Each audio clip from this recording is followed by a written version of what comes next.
Hello mga ka-Barbie, ayan tinanghali nga nagisingan nyo ka-Barbie at eto nga nadatnan ko. Wala na nga akong tao ditong kasama sa bahay, pumasok na sila sa paaralan. At anong gagawin? Siyempre maglilinis tayo ng bahay. At dahil wala nga rin tayo ibang aasahan na yan, mag-igib na tayo ng panghugas ng plato. Ayan, nag-iigib nga ako dito ng panghugas ng plato sa bumbahan. Ayan, 2 timba na yung aking ginamit. At dahil nga pumasok yung mga estudyante, ayan, wala tayong aasahan dito kundi sarili lang natin at dahil tayo na nga lang mag-isa dito sa bahay. Kaya naman, ayan, gawin natin kung ano yung dapat nating gawin. Huwag na natin iasa sa iba pa. At eto na nga, nag-start na ako sa paghugas ng plato. Pagkatapos ko nga tanggalan niya ng mga kanin-kanin dyan. Ayan, tong plato pala na to ay yung pinagkainan nila kagabi at di pa nga nila nahugasan. Kaya ako na nga maghuhugas. At eto nga, inalisan ko na ng mga kanin-kanin tong mga plato, mangkok at kutsara. At may naggamit pa nga ng chopstick dyan.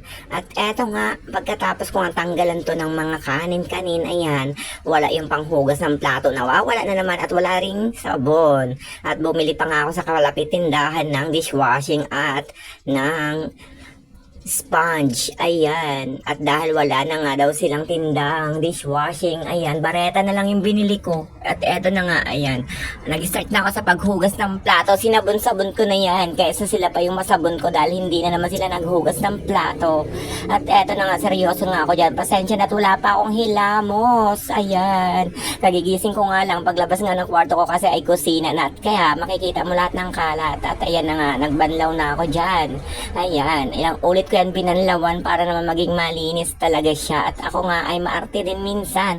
Tinatapon ko talaga yung mga hindi maaayos na hinuhugas ng mga bata. Kaya yan, dapat talaga kung ganun ang gusto, ay di ikaw na lang yung maghugas. Deserve mo yung maghugas para malinis na malinis talaga.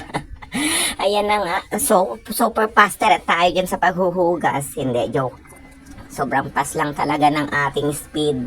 Kasi nga ang haba ng video to, kaya binadali na talaga natin fast forward. Ayan nga, yung mga talong nga dyan ay inalis ko to sa lamesa. Nilagay ko sa planggana at inalis ko rin mga tirang kanin. At dumating nga ang aking nanay na nagtinda ng talong.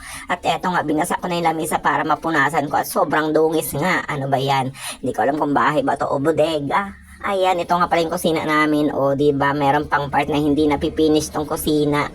Kaya naman sa susunod talaga pag nakaipon ulit, yan naman ang ating susunod na project. At eto na nga, bago pa ako magluto ng ulam, ayan, nagtimpla na ako ng kape dahil gusto ko nga rin magkape dyan. O, dahil makulimlim ang araw. At eto na, tong talong nga na nilagay ko sa planggana ay akin ang hinati-hati para iprito na lang talaga. Kesa mabulok na lang na naman yan dyan sa lamesa.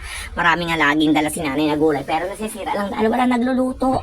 Kaya naman, ayan, sige, ipiprito natin tong talong na to. At eto na, nagpainit na ako ng mantika sa kawali at sa pambansang kalan. O, diba, super ihip tayo dyan dahil nga, kahoy na naman ang gamit natin.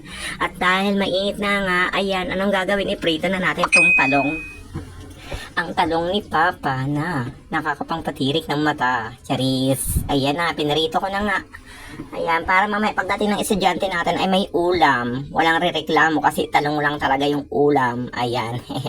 Hindi. Super kuripot yarn. Hindi. Sayang naman kasi kung di mo siya ipiprito. Siyempre, masarap naman tong talong na to pag pinarito lang.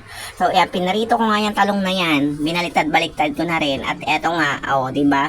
Umapoy din sa wakas yung sinibak kong kahoy na akala ko'y basa. At eto na nga, naluto na ang talong. Hanggang dito na lang. Thank you for watching. Malinis na rin ang bahay.